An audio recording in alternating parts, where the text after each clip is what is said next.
nouvelle chaîne dont nous parlons de la technologie, nous parlons de plusieurs choses en électronique, dépannage, nous parlons de cartes Arduino, nous parlons de bricolage.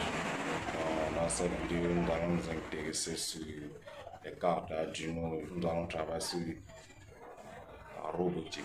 Donc, nous allons voir comment piloter deux servomoteurs avec deux joysticks, deux accès différents. Concernant le schéma de montage, nous allons voir le branchement de nos différents composants. Joystick, nous avons nos deux joysticks et deux servomoteurs. Le premier servomoteur qui travaille sur l'axe X et le deuxième joystick, le premier joystick qui travaille sur l'axe X et le deuxième joystick qui travaille sur l'axe Y. Alors, nous avons premièrement la première pin, le même branchement qu'on fait pour les lampes.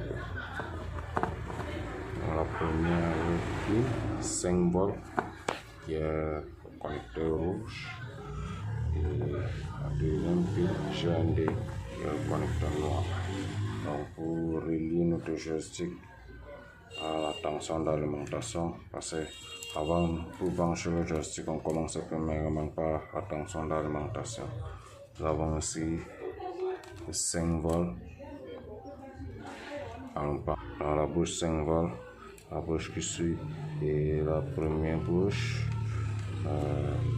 GND. Alors nous retournons directement sur GND. Donc, respectez attentivement ce qui est GND.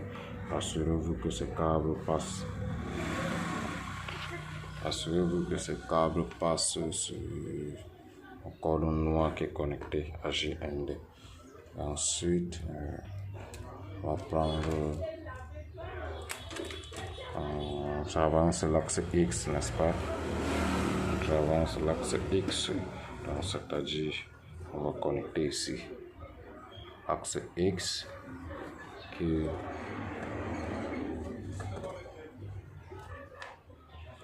on va connecter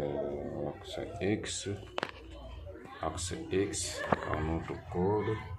On veut l'axe X est connecté à A1, c'est-à-dire sur la carte Arduino. Nous allons voir ici A1, A0, A1, A2, A3. C'est-à-dire on va prendre notre fil qui est connecté à l'axe X. Nous allons le mettre sur A1. C'est la même chose avec l'autre joystick.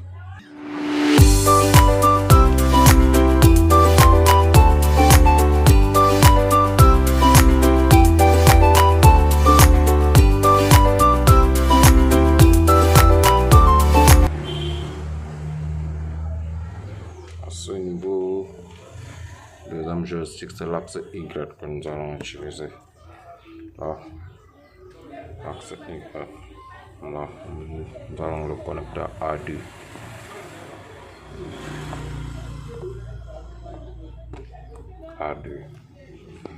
Le branchement de joystick. Le branchement de joystick, c'est terminé. Alors, nous allons passer au servomoteur. Avant deux servomoteurs, servomoteur 1, servomoteur 2.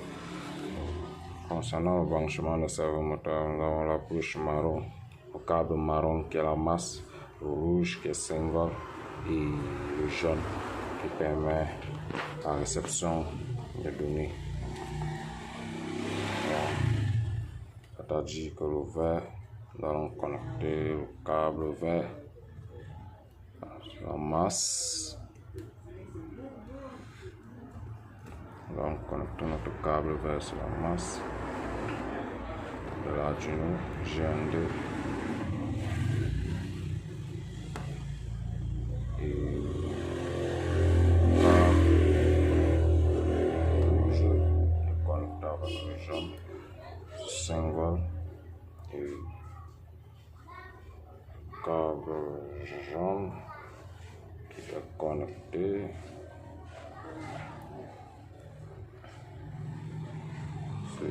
attaché à 5. Nous avons essayé d'envoyer ce setup. Nous avons le premier servomoteur qui est connecté à 5.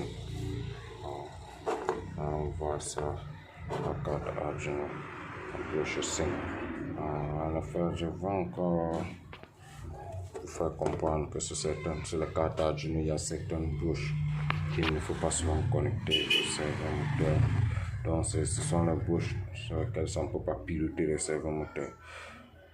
La bouche dont on écrit toujours P dans le livre, c'est écrit PWM. Ce sont les bouches sur lesquelles on peut piloter le serveur moteur. C'est-à-dire, à travers ces bouches, on peut faire varier le fonctionnement du moteur. Comme par exemple, le moteur brushless, on peut régler la vitesse.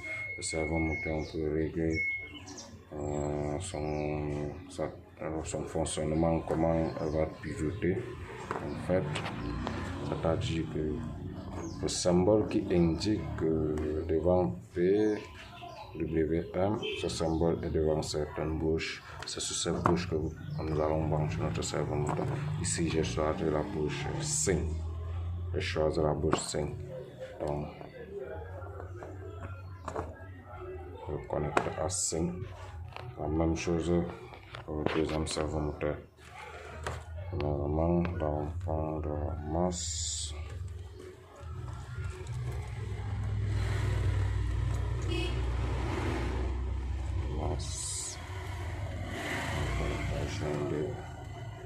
Ensuite, on connecte ceci au symbole.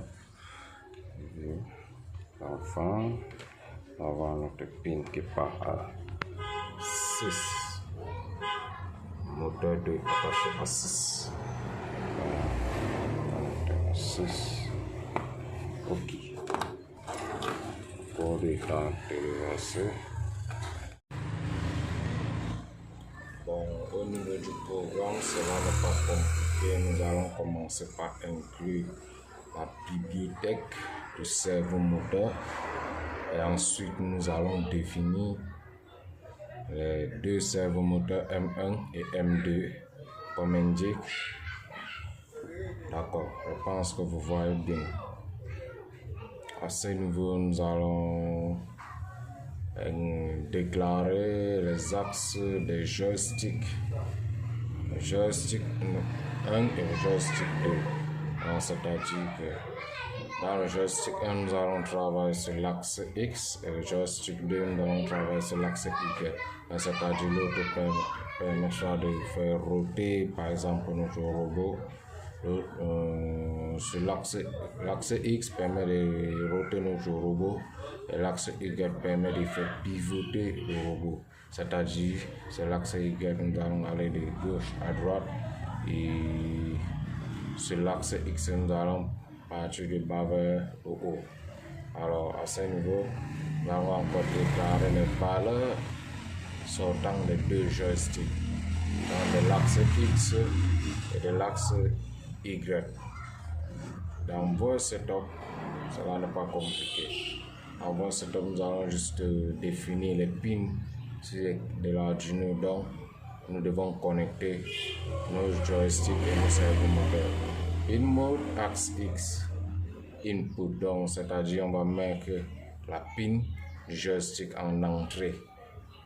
Et moteur 1 attaché, donc c'est-à-dire nous allons connecter le moteur 1 sur la pin 5. On connecte le serveur moteur sur la bouche 5. Pin mode axe Y, c'est la même chose que axe X, donc c'est-à-dire nous allons juste modifier la pin de l'axe Y ici. Au niveau de l'axe Y, c'est-à-dire nous allons le connecter sur une autre bouche analogique. Moteur 2 attaché, connecté sur la pin 6. Donc nous allons brancher notre serveur moteur numéro 2 sur la bouche 6. Alors, en void loop, c'est là où tout se passe. Nous allons lire la valeur entrant dans la bouche analogique venant du joystick axe X Donc l'Arduino lit la valeur reçue du joystick par la bouche analogique A1, donc axe X. La valeur sortant de l'axe X sera lue par la bouche de l'Arduino A1. Et la valeur du joystick numéro 2 c'est l'axe Y. Analogue rate, axe Y. Arduino lit la valeur du joystick de la bouche analogique A de axe X, Y. La valeur numéro 1, nous allons convertir les valeurs à ce niveau. C'est-à-dire le joystick va envoyer une valeur de 0 à 1023. Arduino doit convertir cette valeur 0,1023 à une valeur de 0,255.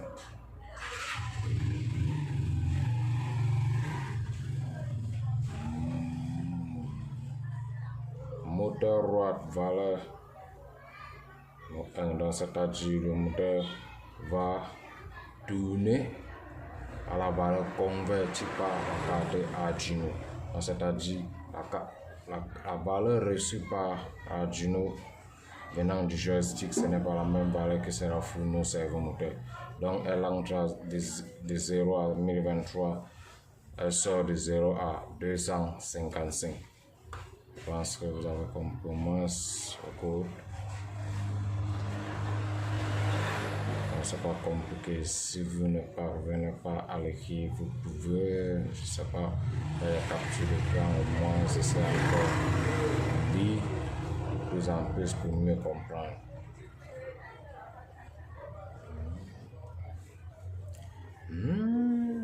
Bon, nous allons passer au fonctionnement.